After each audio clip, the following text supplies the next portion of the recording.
Hi everyone, I'm Shelly from There's No Place Like Home at redmate.wordpress.com. I am so excited to be here live with you today. I honestly didn't know if that was ever going to happen because I'm not really great with technology. I didn't know if I would be able to figure it out. As you can tell, I couldn't even figure out the whole landscape thing. That's going to have to be something that I do for another time. But the reason that I decided that I was going to do this live with you today is because I always get so many questions. Here, let me just make that a little bit straighter. Sorry. Anyway, I always get so many questions about how I do my homeschool. And I know that a lot of times I really can sound confusing because I talk about, rotating this and alternating that.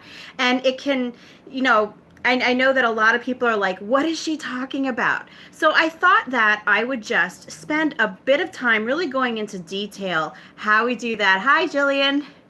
I thought that I would get into some detail. Oh, my phone keeps twisting to the side. But anyway, and just give you the opportunity to ask me questions. Yay, I'm glad you're here too. Thank you. I'm so, and I'm so thankful that you guys are coming here because, hi, Erica. I'm so thankful that you're all here because I know how hard it is as a mom, to actually find the time to do a live stream. Hi, Kids First. How are you? And so I know that a lot of times I end up having to watch things on playback. And so you don't know, I really appreciate everything because I know how hard it is. Hi, Felice. So anyway, what I was saying is that I really wanted to give everybody the opportunity to just ask me questions as I'm talking, because I know that a lot of times you will ask me questions. Hi, Jamie Lynn, did I say that right? Kimberly, hi, how are you? And I wanted to give you the opportunity to just ask some questions right here in real time, because what's happening is that people will ask me questions on the on my comment section, and it takes me so long to get back to you with me working and with everything that I felt really bad about it. And so I just wanted to give you the chance to ask me something here and now. So that's what I'm going to talk to you about today, is how we do our homeschool. And so if you have any questions as I'm doing it, I just want you to ask me right away, and I'm going to do my best to keep reading the comments. And I just want to say hi to everybody. I'm so glad that you're here. Ooh, East Stroudsburg, you're pretty close to me. About an hour away from me. So anyway, and I'm going to try not to get distracted. I'm not really great at multitasking. So anyway, I'm going to get started. Now, as most of you who have been here before know, I actually break my kids into groups. I have 8 kids that I'm homeschooling this year, so I'm doing my littles, who are Now, first of all, let me just say that I don't go by grade level. The only reason, wow, Copley, Pennsylvania? Anyway, that's neat if you're from Copley, Pennsylvania. Anyway, my brother lives in Whitehall. So anyway, see, I'm getting distracted. Okay. Deep breath. Okay. Anyway, so I just wanted to tell you that, see, I'm not good at multitasking. Hi. Anyway, so my littles are in kindergarten and 2nd grade. And again, I don't go by grade levels. I really think that it's just something that's arbitrary that they do in school that isn't really necessary. So, but when I talk about my kids today, I'm going to go by grade levels, because what happens is when I submit my paperwork to the school district, they assign my kids grade levels according to their age. So sometimes it's easier for you guys to understand where they're at if I refer to them as the Lehigh Parkway, Amy. That local creek, that was just one Trout Creek. Amy's from right around here, so she knows the area. So it's just a little creek, Amy. Anyway, so yes, so that's my littles. Then I have my middles. They are in, let's see, 3rd, 5th, 6th, and 7th grade. And then I have my teens, who are 14 and 16. So that would be 9th and 11th grade this year. And actually, the funny thing is that my 14-year-old, she's been doing her work independently so far this year. We started on July 9th. And she asked me if she could actually come back into the middles again. She missed being with her younger siblings. And I have no problem with that because, again, I don't really do the whole grade level thing. I think it's pretty arbitrary.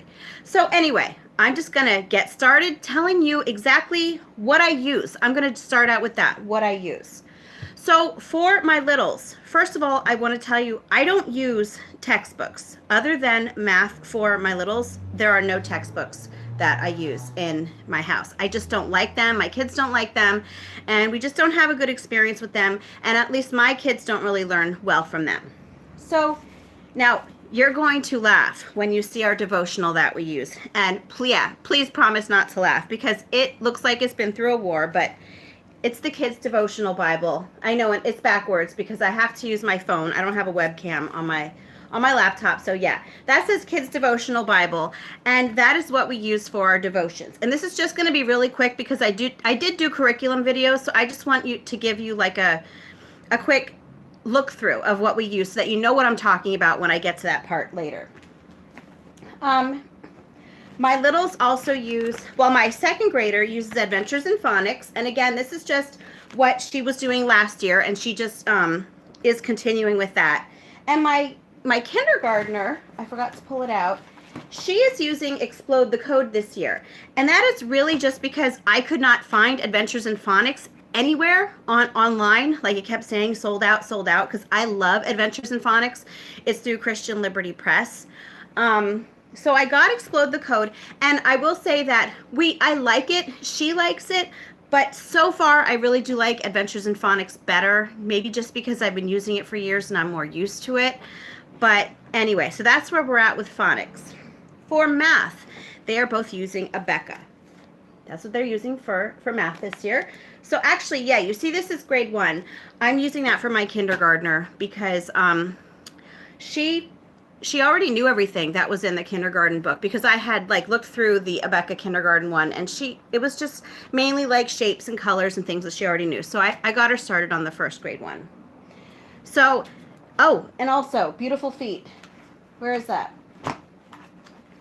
Beautiful Feet books. That is the literature curriculum that they're using. It covers social studies, history, and some science. So that is all that my littles use for curriculum. Now for my middles, they actually do not use any language arts curriculum at all. All of their language arts is covered strictly through notebooking, copywork, journaling, and just a spelling book that we use, which I actually forgot to pull out. I don't think I have it here with me. It's Natural Speller that we use for our spelling. And now so far this year, we usually use CONUS. And if you have, hi homeschool honey, if you've been here before, you know that I love CONUS. It's like my favorite homeschool unit study. I can't tell you enough good things about CONUS. And when I am not using CONUS, I usually am using Beautiful Feet books. But actually right now what I'm using is called Case of Adventure, and it's a Scotland unit study. That's what this is right here. I hope you can see this. I have to figure out how to do landscape next time, so I apologize for that. But anyway, yeah, so they're using that and that will cover social studies, science, art, music. Like there are so many things because, again, unit studies are cross-curricular. So that is all the resources that I use for my middles. Now, my high schooler, now she is actually, as I said earlier, my 9th grader has asked to move back into the middles again, which is fine with me. So the only thing that is different for her is that she is going to be doing daily grams every other day. Just because I think that once they get up to the high school level, especially if they're planning on going to college, you really do want to introduce a more formal grammar curriculum to them. So I'm just giving her daily grams. It just takes her 5 to 10 minutes a day. How long do I span the Case of Adventure? Well, the way that it's written, it's really intended for you to do like one chapter every day, and then there's activities for each chapter. But there are so many fantastic activities for each chapter, and you can't possibly do them all. I have a really hard time choosing which ones I'm going to do. So what ends up happening is I just will read like one chapter, and then we'll slowly go through maybe 2 activities a day just to make sure that I can get all the good stuff in. So with us, with Case of Adventure, it's probably going to take us about a month or 2 to do it, just, yeah, Case of Adventure is a lot of fun. We did it last year too. We did Destination Switzerland. So we learned about Switzerland last year with it, and this year we're doing Scotland. And I actually just got another one called Destination Singapore. So eventually I'll let you know how that is when we use that one. So anyway, yeah, so that's what I'm using instead of the Conus and the Beautiful Feet for them right now. But getting back to my high schooler, she's using Daily Grams for her grammar, and everybody who is not in the littles, so my middles and my teens, they will be using ctcmath.com, which I absolutely love. We used to do Life of Fred math, and I found that after a while with my kids, it really wasn't working as well as it used to. And I really was sad about that, because even now, like, I look at them on my shelves and I'm like, oh, Life of Fred. But, you know, it really has to be that you're going to do what's best for your kids. So I actually had the chance to try out CTC Math, and I didn't think I was going to like it, because I am not a big, like, online curriculum person. I don't know why my phone keeps, like, going crooked. Anyway, this tripod. Anyway, so I didn't think that I was going to like it, because I'm not one that's really big on online curriculum. But actually, CTC Math has been really, really working so well for us. The videos are engaging, they're colorful, and, you know, even now my littles, even though they do a Becca Math, they still have accounts on CTC Math, and they will sometimes ask me if they can do that in addition to their books. And my older kids will do the same thing too. They'll just come up to me and be like, hey, Mom, can we do math? Well, of course, you know. How many kids are going to ask if they can do math? So, yes, I'm going to talk about nature studies too. We usually do it about once a week. Oh, you got CTC Math? Yes, it's awesome. I'm actually going to be writing a review of it next week sometime. But yeah, it definitely, I'm so glad that I found that, considering that Life of Fred was not working for us anymore. So anyway, so I think that I talked about all of the curriculum, because my high schooler too, it's mainly interest led, other than the Daily Grams, the CTC Math. Oh, and also she is using Duolingo for Spanish. She decided that she wanted to do Spanish this year. I actually tried to get her to do German, because I had that for 6 years when I was in school, and I was like, Kaylin, I can actually help you if you do German. But she wanted to do Spanish, so that's what she's doing. I did have 1 year of that in 5th grade, but she's going to be pretty much on her own with that. I don't remember much of Spanish. So anyway, now I'm just going to get into really quickly. I just want to make sure there's no questions that I'm missing. Yes, Homeschool Honey, we need stuff that's super active and hands-on too. My kids are they're just like bouncing off the walls all the time. So yes, we definitely need that too. So I'm just going to get into what our typical homeschool day looks like, and I'm going to explain it to you hopefully in a way that helps you to realize that it's not as crazy and complicated as I make it sound, because as I said earlier, I know I always talk about alternating this and rotating that, and if you actually see it in real life, it's not as hard as what I probably make it sound like. So I'm just going to tell you what our day looks like as we go throughout the day. And if you have any questions, just ask me. If I don't answer it right away, I'm going to go back through and look at the comments in a little bit. But anyway, now first of all, I will say that I am usually done with the littles and the middles. They are usually done in anywhere between, I'd say, 2 to 3 hours of homeschooling a day, because we focus so much on interest-led learning also. So although we have structure in our day, because we really need it with as many kids as I have, I need that structure. I really do believe in the value of interest-led learning, which is why our actual structured homeschool day is really only like 2 to 3 hours for my littles and middles. So what usually happens is we will usually start around 10 o'clock in the morning, and I will play a call to homeschool song, because I actually heard of that somewhere else. It was either Pam Barnhill, maybe. You binge watched my videos. Oh, thank you. You know what? I should tell my kids that, because they hate listening to me talk all the time. Anyway, they would, if they were here, they would like vouch for me saying that. So anyway, I really appreciate when all of you tell me that. You guys encourage me so much, because there are times that I'm just like, oh my gosh, this is crazy. And then as soon as one of you says something to me like that, I know that this is what God has meant for me to do. This is like the ministry, because for years I was always like, I don't know what God wants for me. What is he leading me to do? And I actually honestly think that this is it. So anyway, how do you break the curriculum up for your littles? Ultimately, I know it is recommended to go over for first grade, but I don't know how long to stay on a subject. Do you break the curriculum into months? And oh, I'm so glad that it's been welcoming to you. Okay, well, first of all, thank you, Felice. So every state is different with their homeschool laws. So I don't really know like what the regulations are for each of your states. I really only know, ooh, like a bug or something just flew into my glasses, a green bug. Ew. Anyway, so always something going on. So anyway, I know that here in Pennsylvania, you do not have to actually register your child with the school district until they're 8 years old. And even for the kids who are registered in Pennsylvania, they don't give you a specific amount of time that you have to spend on each subject. They just say that you do have to cover, phonics or reading, and you do have to cover spelling, and you have to cover social studies, and you have to cover science. But it doesn't actually specify how long to spend on each subject. So that is really up to your own interpretation. But again, that's here in Pennsylvania. I'm not really sure how it is. I know Pennsylvania is one of the stricter states, so maybe, the other states are a little bit easier even than that, but it's not really a big deal. So what we do after our call to homeschool song, I know, I wish I lived in Texas. Homeschool Honey said Texas is so relaxed. I know. Oh my gosh. I was actually trying to convince my husband to move to Texas because of their homeschool laws. And actually, we were just at Ocean City, New Jersey last week.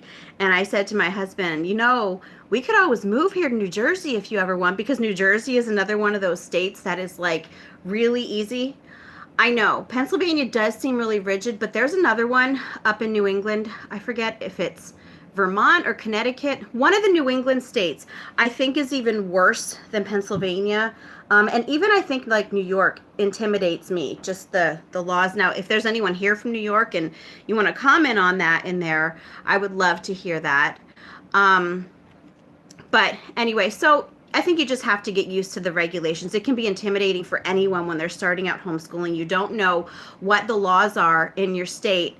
And so I think that actually holds a lot of people back, but it really helps to find a community that knows what the law says, because that is so important. And I think that most of you know that I'm like really, really passionate about making sure that you do not, you don't go past what the law requires in your state. You do not want to do that at all. So Georgia laws actually are also, I have a friend who moved to Georgia, and there for a while we were actually thinking of moving there because my sister lives there and my niece lives there. And I think those laws are pretty simple too. I think my friend said that all she had to do was just sign her kids up like on a website as being homeschooled.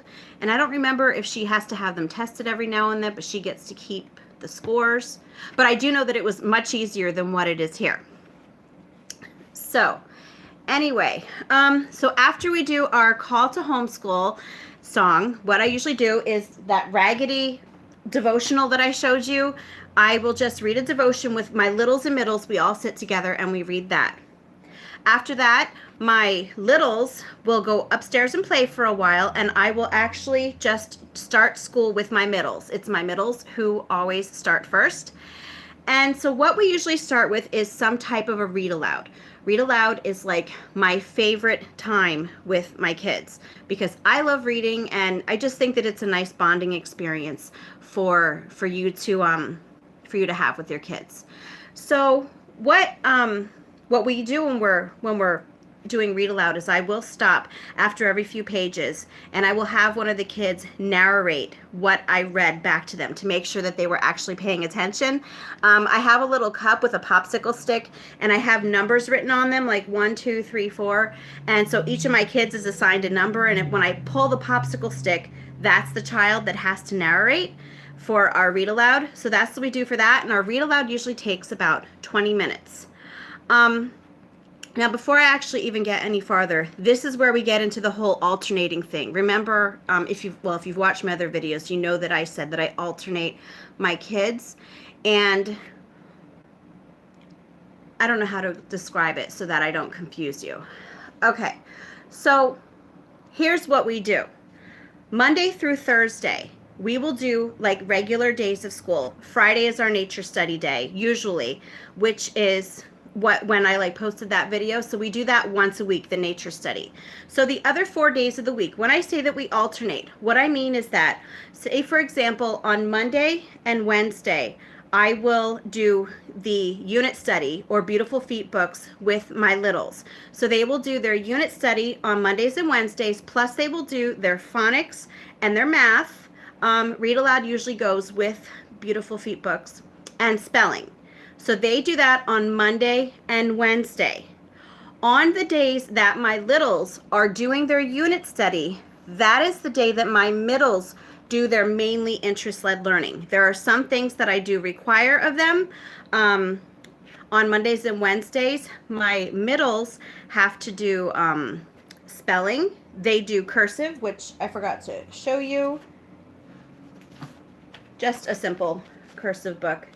So they do cursive, they do some form of notebooking, which we do loop scheduling for, which I'll get to a little bit later. We do loop scheduling for notebooking. And then they have to do their math, they have to do silent reading, but we do read aloud every single day. So if I'm confusing you, let me know.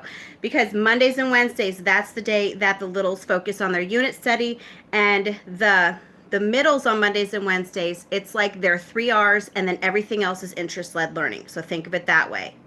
So then what happens is on Tuesdays and Thursdays, that is when my middles do their unit study. So in this case, it's Case of Adventure. And that's another reason that it's taking me longer, is because we only do this unit study twice a week. So they do their unit study on Tuesdays and Thursdays, on top of all of their spelling and their notebooking, their math, their silent reading. Just trying to think of if I remembered everything. So what ended up happening was I used to try to do unit studies with both groups every single day, and it ended up taking so much time. Yes, thank you. And you know what? The structured lessons and interest-led learning, like we need that structure, but we need to have that interest-led learning in there also. So that's why I really love this happy medium that I found of kind of Mondays and Wednesdays unit study, and then Tuesdays and Thursdays interest-led learning, and so it really, really works well for us. And as I said earlier, Fridays is when we do our nature study. And so actually another thing that we started doing recently on Fridays, and you can actually like file this with Life Skills, is I have been having such a hard time keeping my house clean. I mean, really, there for a while I had like a good handle on it, but it seems like as my kids get older, the messes get bigger. It doesn't make sense to me. Usually it's like when the kids are little, that's when the messes happen. No, as my kids get older, the messes are like more, because they're pulling out more art supplies and everything. So what we actually ended up doing is we started deep cleaning one room every Friday before we go to nature study. So like just this past Friday, we deep cleaned the living room, and then the living room, it really wasn't too bad. Yeah, a joyful mess. Yes, I have to remember that. Chore Monster. Oh, is that an app? I think that's an app, isn't it? Chore Monster? Well, anyway, yeah, so I had some of them clean the living room. The other kids, I was like, hey, can you go out front and can you pull the weeds that are out front by the porch? So that's what they did, and then we left and we went on our nature study. So that's what happens on Fridays. So, oh, it's free? Oh, I didn't know that. I like free. Anyway, so I'm going to have to look into that. Yeah, so that's what we do Fridays. We do one deep clean. Well, of course, we still do devotions, but then we deep clean one room, and then we go and do nature study. And then the kids actually have their chance to take their nature study journal with them, which, do I have one here? A nature study journal with them, or they can wait to do it until we get back. And I don't know if any of you saw the nature study vlog that I just posted today, but that's typically what our nature study looks like. Like, we will just go to a creek or go to a park, somewhere that's filled with lots of, wildlife, greenery, and it's very unstructured. I just let them explore. And then sometimes they might take their journal with them and sit down and write about, like what they see. Like, they might describe, I saw black-eyed Susans, and I saw a pine tree, and I saw pine cones, and I saw minnows. Other times they might write like a paragraph about what they saw. Sometimes they might write more like a journal type entry. And sometimes they might actually just draw things. Like this one here. No, we don't have a nature study curriculum that we use. It's just very unstructured. It's just letting the kids explore out in the world. And then I just let them choose what they're going to put in their nature study journal. So like this one right here this is my 7-year-old. And she actually started doing this last year. This is funny. It says, "We saw dead animals." That was what she chose to write for her nature study the one day.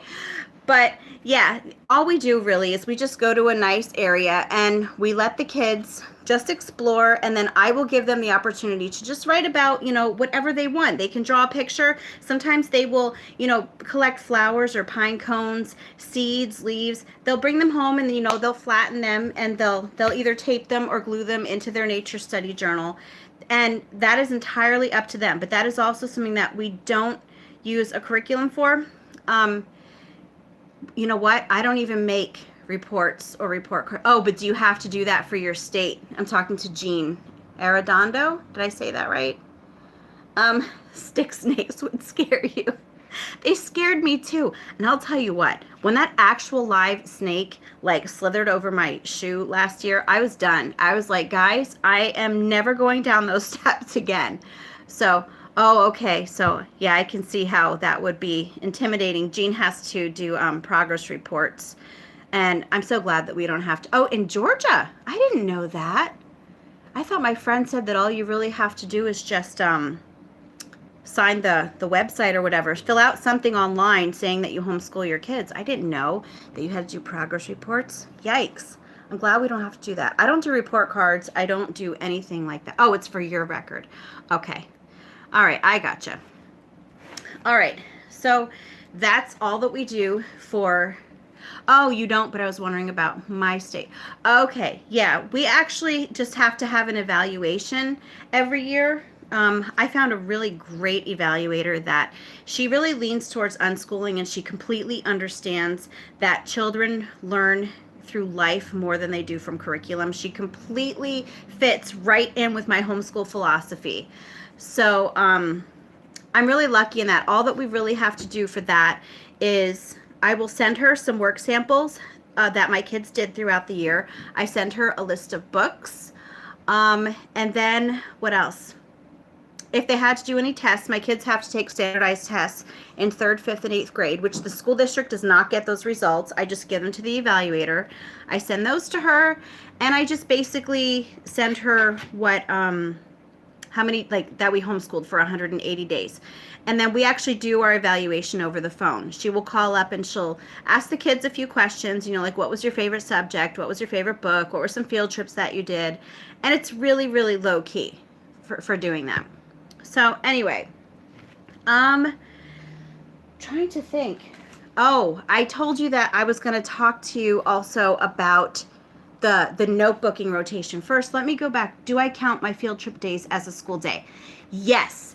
And to be honest with you, you have an evaluator to go through through a Christian school. Oh, don't panic. You're going to be fine. You're going to be fine. Anyway, yes, I do count field trip days as school days. And to be quite honest with you, I believe that when it comes to homeschooling, every day is a school day. because if your child is awake, they're learning. You can be sure of that. No matter what they are doing, they are learning. So for example, like we do a 6 weeks on, 1 week off schedule. And so our 1 week off is actually in 2 weeks from now. How do you do standardized tests without school district getting results? Yes, we take them online. It's through, it's the CAT test. We get it through Academic Press, I think. I'm gonna have to check into. I think it's Academic Press. I don't remember, but it's the CAT test online. It's the untimed one, and then they just send us the results, and then I will just send the PDF of the results to the evaluator. So we don't do it through the school. Now we could do it through the school. I could send my kids to the school to take. In Pennsylvania, they're called the PSSAs. Thank you, homeschooling and a doodle. My kids did the PSSAs once when we were homeschooling, and I was like, oh, it's free and we're right by the school. But what ended up happening was that the PSSAs took like 2 weeks, and when we did the online standardized test at home, it took 1 day. So I will definitely pay the $25 or whatever it costs to do the CAT test online. So anyway, I'm just going to take a quick drink of water because my throat is really dry. Sorry. Okay. Anyway, so I don't remember what I was talking about. Are you still Oh my gosh, those snakes. You know, can I just tell you, my son who just graduated last year, he's 18. Oh, you've been trying to figure out how many hours a day we need to school to get in our hours. Honestly, I just count every day as a school day. Because your kids, if they are engaged, if they're living a full life, they are learning. Even on the days that they don't seem to be doing much, they are still learning throughout everything that goes on. They're still, you know, acquiring knowledge. So I'm really, that's right. That's what I was talking about. I'll get back to my 18-year-old son with the snakes later, but I don't want to forget this. So we do 6 weeks on, 1 week off. In 2 weeks from now, it's actually our 1 week break because we started July 9th. But next week, we are actually, I don't know about testing. In Pennsylvania, we only test once a year. In 2 weeks, it is our 1 week break. But next week, our kids are actually not going to be doing any structured schoolwork because they are going to be attending a vacation Bible school that they have at a park that's by our house. They actually have, I think it's Fellowship of Christian Athletes come, and they will do a sports program with the kids in the morning. They are given lunch there, and then they do VBS in the afternoon. And that's for all of my kids up through 6th grade, who they say just finished 6th grade. So my daughter, who is actually technically in 7th grade right now since we started school again, she'll be going too. So none of my kids that are in those grades will be doing structured learning next week because they will be doing that VBS all week long. But I still definitely count those as school days. Absolutely. So anyway, going back to, oh, you've been schooling with the school system. Oh, yeah, co-ops can make that hard. I know that's one thing that I've realized, because I know a few people who go through co-ops, and they say too that they would love to do that sort of schedule, but they kind of have to just stay to the traditional school schedule because of the co-op activities and everything. Yeah. Well, if your kids like it, then yeah, definitely do it. I actually asked my kids several years ago if they wanted to do a co-op because I heard about a really good one that I knew a lot of people were doing. And my oldest daughter, she graduated now 2 years ago, but she said to me that she wanted to be homeschooled because she wanted me to teach her. So that was like, aw, that was nice, especially, you know, someone at her age saying that. So anyway, going back to my son, I just have to say this. He loves snakes, and I always said he's going to be like a herpetologist or a wildlife biologist or something like that. But he actually used to go out and he used to try to get snakes to bite him. Now, I'm going to tell you that he knows the difference between venomous snakes and non-venomous snakes. He's been like studying this for years. It's been like his obsession, and that's what he was doing there for a while, was gauging snake bites. And he actually sent me a picture once of him with a garter snake or something hanging from his finger. Anyway, in 5th grade this year, Shelley, when do you give them the test? So if he's in 5th grade this year, I usually will test my kids, like usually sometime towards the end of the year, like around May. You can really do it anytime during the 5th grade year. I usually just do it at usually around May, usually right before our evaluations. Sometimes I even wait until we're on our 6-week summer break to decide to do that, because we do take a 6-week summer break and a 6-week Thanksgiving and Christmas break, and it all ends up being 36 weeks out of the year that we have like structured learning planned.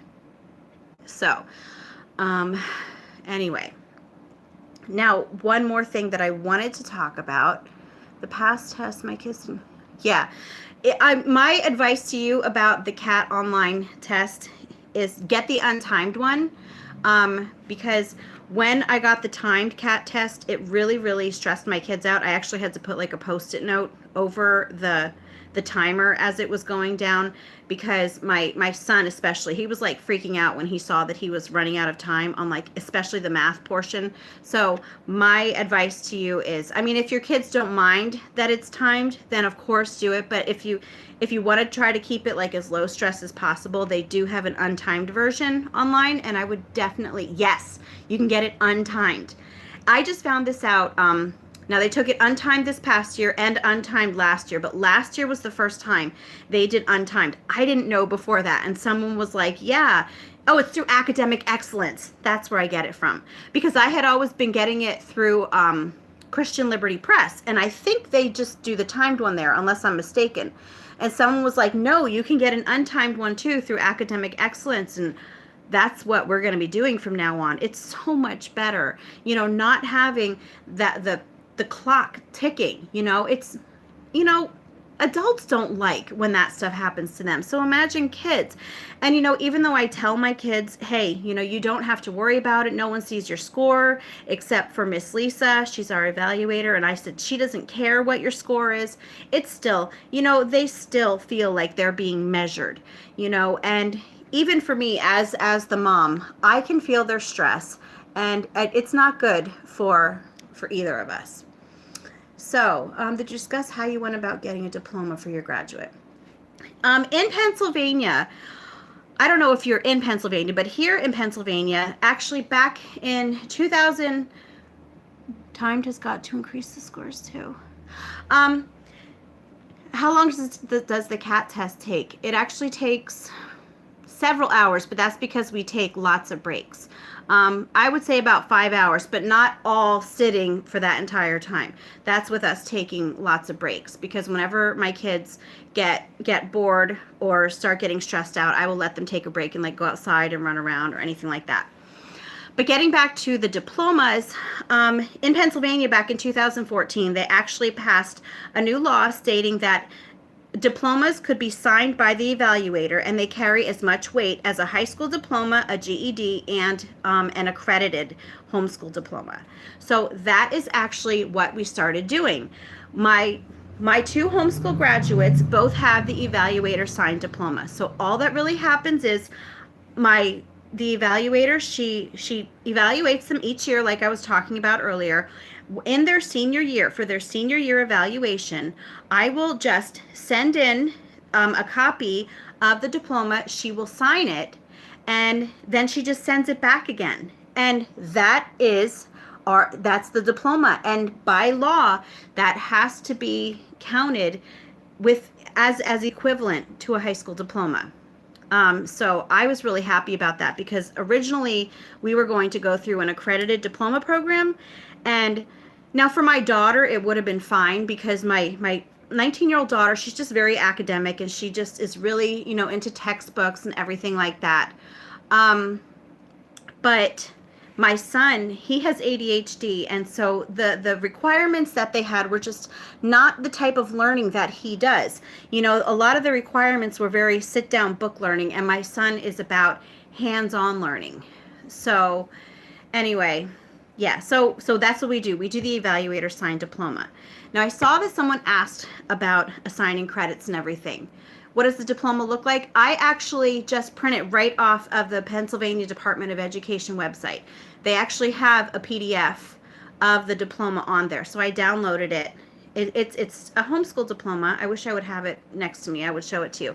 But yeah, you can actually get it on the Pennsylvania Department of Education website. You can download it, print it up, and I usually will print it up on like a sturdier paper, like a, what's it called? Cardstock, because you want it to just not be on like a plain piece of paper. And so I send it to her. She signs it because she's been evaluating every year, what they've been doing. So she knows what subjects are being covered and everything. And she signs it, and sends it back, and that's their diploma. As for credits, now my son, my 18-year-old son, so far he is not interested in going to college, and I'm honestly okay with that. My 19-year-old daughter, she actually plans on doing community college and then transferring to a 4-year college after getting her associate's degree at a community college. So in that respect, with homeschoolers, at least with the community college that she is going to be going through, homeschoolers do not need transcripts. They just need to take the placement test. So they don't need to take SATs. They don't need transcripts.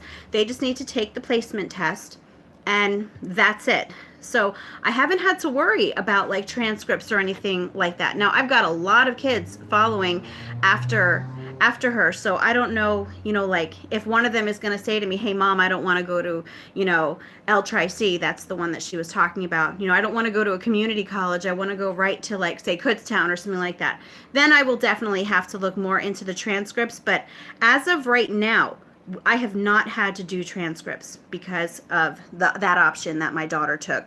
And actually, I was all ready to do the transcripts. I found a really great website that showed you how to do it, like in a relaxed homeschool or an unschool, how to do transcripts.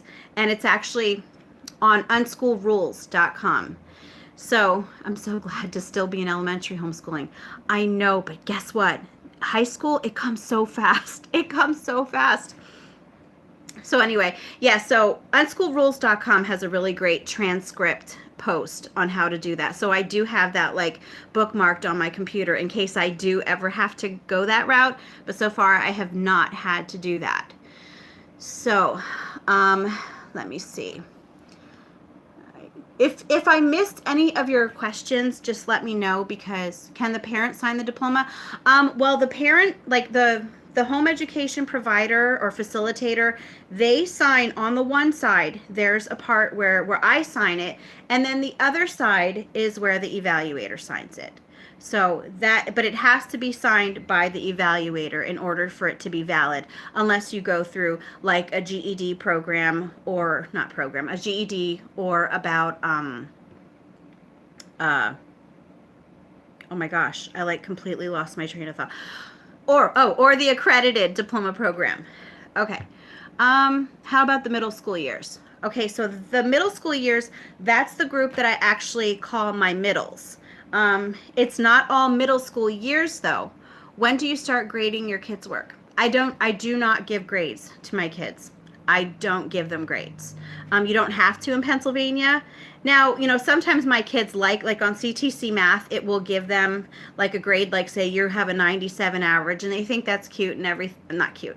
They think that's, neat, but we do not have to actually give physical grades. And I actually think that's just kind of like, that's one of those things where it's like a reward system. I want my kids to do things because it's good for them and because they're interested. And I just look at grades as being one of those things, as like, it's kind of like a pat on the back that I don't feel is necessary for your kids to learn.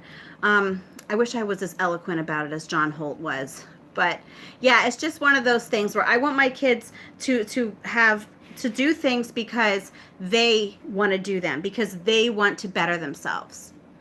Can I ask are they supportive? Yes, they are. I'm really, really lucky that, yes, my family is supportive of our decision to homeschool.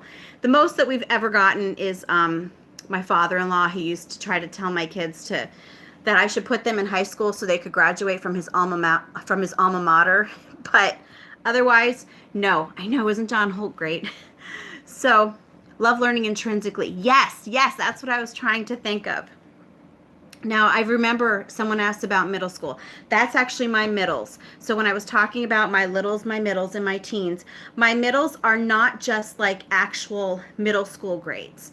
They are, for us this year, it's third grade, third, fifth, sixth, and seventh. That's actually my middles this year. And what ends up happening is they will do their unit studies together.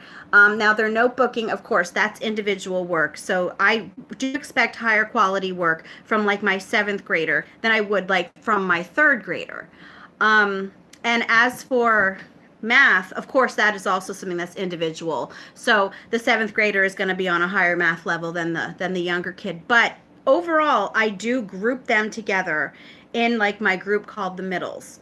I really do not follow the school structure really at all. And if you think about it, even like going back to the days of like one-room schoolhouses, all the kids like in all the grades were taught together. You know, the only reason that kids are like actually separated into grade levels now is because there's so many of them. They have to kind of keep them categorized in a certain way. So I was recently told that because I was their parent doesn't give me the authority to homeschool. Well, actually it does. Being the parent totally gives you the authority to homeschool. That's the whole point of our homeschool laws. Oh my gosh. Yeah, I know. You know, the stuff that goes around about homeschooling, it really, really gets to me. When you see like these stories of people, how homeschoolers need to be watched more because of abuse cases and things. And you know what? There are cases that you really have to watch out for, heartbreaking cases. But the fact is that nobody tends to like look into what's going on in the public schools. You know, you've got like that teacher before who like crossed the state line with his student who he was having a relationship with. It's like, where is the cry for oversight when it comes to that stuff? It's like public schools get a total pass on everything. It's like homeschoolers, the media, I noticed too, they really try to make us look bad. And, you know, and every time that something happens when someone who used to be homeschooled, they did something wrong, you know, like it could be they were homeschooled 10 years ago, and they will keep repeating over and over again, they were homeschooled, they were homeschooled, they were homeschooled. And it's just, I honestly believe that they're trying to, they're doing that on purpose. They are trying to outlaw homeschooling. And, you know, not just the media, but basically, I think honestly the government realized that they're losing control, because that is how they control the populace, is through their public education system. And you know, more and more and more people are waking up to what's going on. They're pulling their kids out and homeschooling them. So you're gonna start seeing more of these cases where they're saying that, oh, homeschoolers need more oversight. So yeah, that's something that really, really gets me. Oh, don't get me started on the double standard on crit. I know. That's like another video altogether. Oh my gosh. And I know it is hard to explain homeschooling to other people, because I think that everyone just sees learning as like the school way. So when you try to explain to other people what you do in your homeschool, they just look at you like you're from another planet, because they're like, well, that's not how kids learn. They just tend to look back on their school experience. So then if your homeschool does not look exactly like that school experience, a lot of people are going to think that you are not teaching your children right.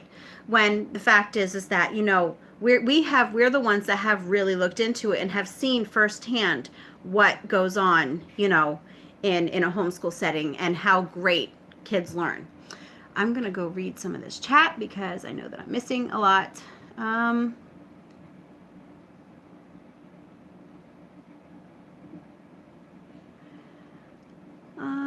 My son's chief is that homeschool is not real schooling. And you know what I would say to that? The criticism that you receive is that homeschool is not real schooling. I would say, good, because schooling and education are not the same thing. Schooling is actually training people to act and behave and think a certain way. Education is when kids actually are learning, they're acquiring knowledge, and they're learning how to get knowledge for themselves. So even I have had people say to me that homeschooling isn't even a good term, because that whole schooling aspect, I'm not training my kids to be obedient citizens, and that's what schooling is. It's training kids. What we are doing is educating our children. Let me see. I just saw one. Hold on. I recently enrolled in a very traditional home study school, and though it's great, I have 5 children, I'm starting to feel very overwhelmed. Well, how long have you been trying that for? I'm talking to Prairie Pioneer. Because my first thought is, because I went through that whole period of when I burned out and sent my kids back to school again, I am all for just simplify. Okay, a week. It's really, now, did you pay for this? Is this something that you paid for and it's non-refundable?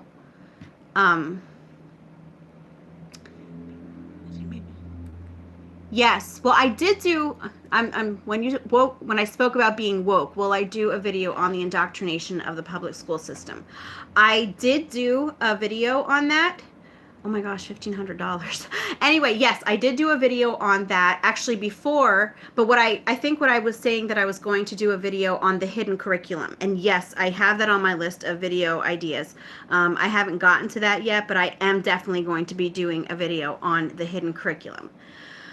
Okay, now Prairie, and also I will try to link the video where I actually talked about public education. You can get a partial refund. Oh my gosh, yikes, that's a lot of money. I hate to tell you, we'll just stop doing it, because that's a big investment. That's hard, that really has to be something that you really need to think about. I know that I've seen what being stressed out in your homeschool can do, and I've seen that a lot of times it will lead you to sending your kid back to school. So for me, I would definitely say I would consider pulling out of it and trying to do your own thing. But, that's a lot of money. So that's really something that you need to think about. But just know that, you can do it. You can do it on your own if it ever comes down to it. Don't ever feel like you can't possibly do it. I like how you know what kind of learner your kids all are. I wonder if there's a way to tell. Hold on. I think it's just by watching them, by watching how they play. And the question is how you can tell what kind of learner your child is. And with my kids, the way that I've been able to tell best is just by watching them. Watch how they play. Watch how they go about doing their little projects. Just see the sorts of things that they gravitate towards. I have one daughter who absolutely loves reading. My 16-year-old is just constantly reading all the time. So that's why she's really more, I give her more like a Charlotte Mason type of curriculum and when she does her schoolwork. Now, my 14-year-old, even though she's only 2.5 years younger than her, she is very hands-on. I remember she was 10 years old, and she came up to me and showed me that she figured out how electrical circuits work, because she had taken one apart and put it back together again. And she's very hands-on. So I think it's really just a matter of watching your kids and seeing the types of activities that they do when they're on their own. Also, if you tend to have a child who is very physical, running around all the time and very active, then they're definitely kinesthetic learners, and you want to do hands-on moving activities like that. Let me see. All right, I just want to make sure I'm not missing any questions.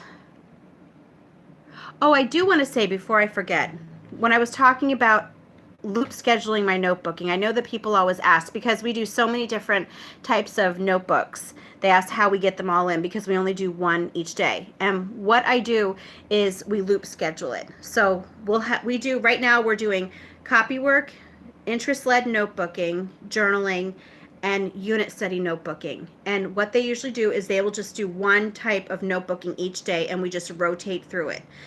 One day they'll do copywork, and the next day they'll do their animal notebooking or interest-led notebooking. And then the next day they'll be doing journaling, and then the following day they'll be doing their unit study notebooking, and they just keep looping through day after day after day. And I don't assign certain notebook styles to certain days. We just keep going. You know, like if we miss a day, you just keep going. So like if you finish with journaling, then the next day you're going to do the unit study notebook. So let's see. I would love to push ADHD has sensory problems. Oh, I know it can be very hard when your spouse is against it. I'm sorry about that. My son, yeah, like I said earlier, he has ADHD, and I actually suspect that my daughter does too. So let me see.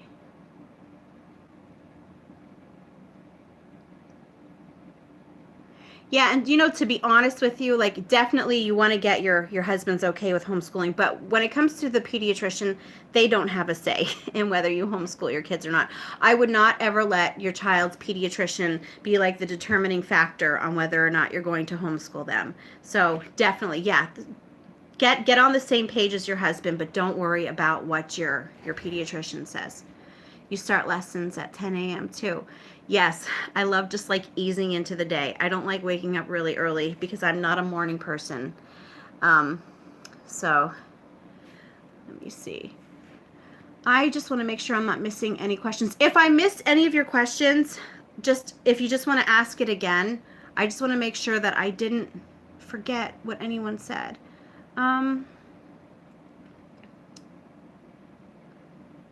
Okay. Oh, I see that. The late start is a criticism I get often. What about when he has a job, they say? Oh, yes. I say there are jobs that people do at night. Not everyone works day shift. That's from Aaron's Crazy Life. Okay. I have definite experience with this because yes, people say that all the time. They always say if like my teenagers, they're night owls. They will often do their schoolwork at night, sometimes even when I'm sleeping, like unless it's something that they need help with. But what I'm going to say to you is this. My oldest daughter, she's 19 now, in her senior year of high school, she was always one of those kids who she was up until 4 o'clock in the morning doing her schoolwork. And people would say the same thing when I would tell them, oh, she does her schoolwork at night. How would she going to ever get a job? The thing is, though, is that she ended up getting a job at Kmart where there were days that she had to be at work at like 6:30 in the morning. And the thing is that she just set her alarm and she woke up. And it's like, I think that a lot of people don't understand that if you have a job, if your child has a responsibility, I shouldn't say child, if your teenager has a responsibility, if they have a job, they know they have to get up. So I think that a lot of times people will make a big deal out of kids having to wake up early for jobs and things. And you made a good point that not everybody works during the day.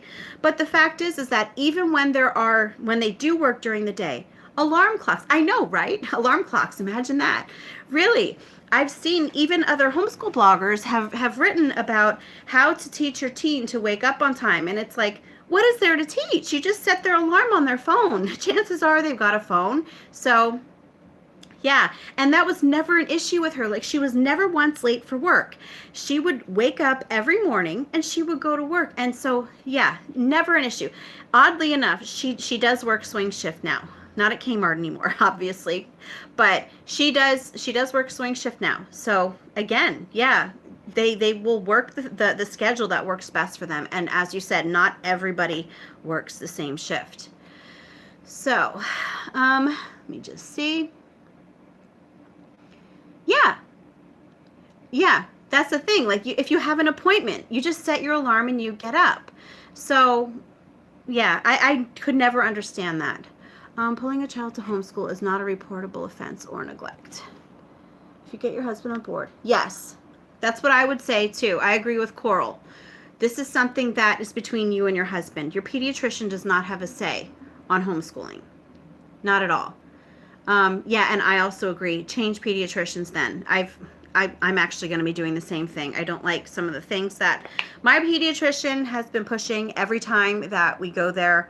So anyway, don't let the pediatrician tell you what to do. They're not the parent.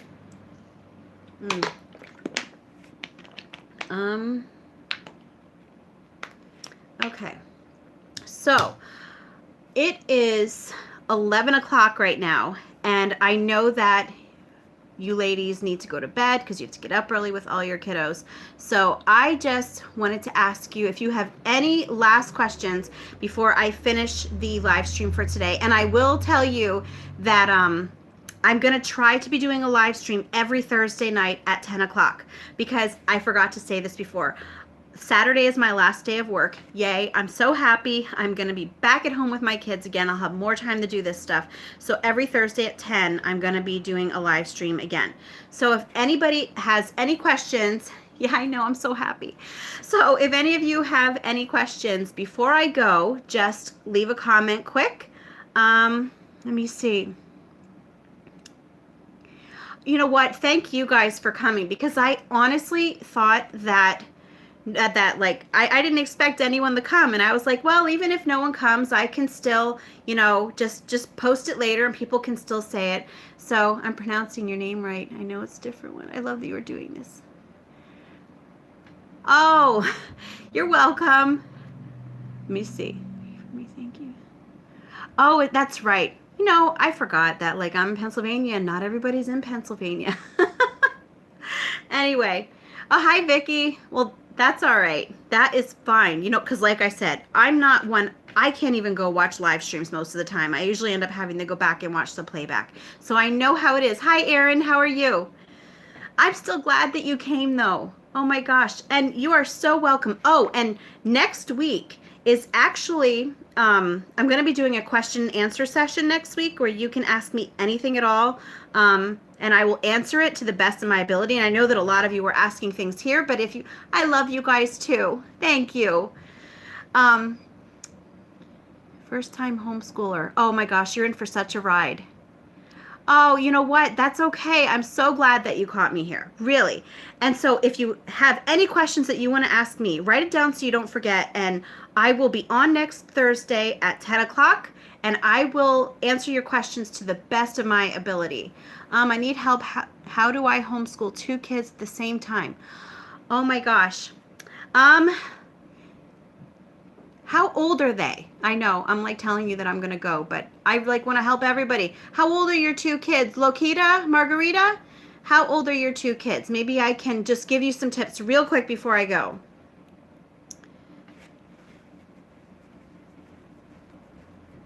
3 and 7.